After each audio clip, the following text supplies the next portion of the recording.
હું કઈ નાખું.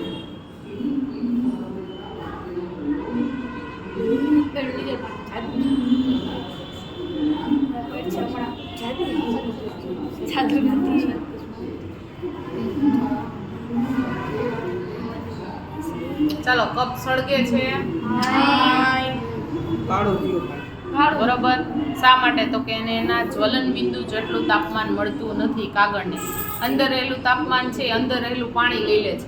કાગળને જેટલું તાપમાન સળગવા માટે જોઈએ એ તાપમાન પાણી લઈ લે છે. એટલા માટે કાગળના કપમાં પાણી હોય છતાંય કાગળ સળગતો નથી.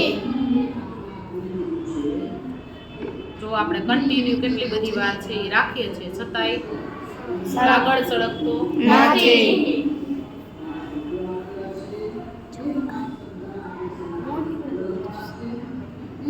બરોબર. હવે આપણે કાગળમાં ગમે ત્યારે પાણી ગમે એટલું ગરમ કરીએ તો એ સળગે, કાગળ એ સળગે નહીં અને પાણી ઢોરાય નહીં.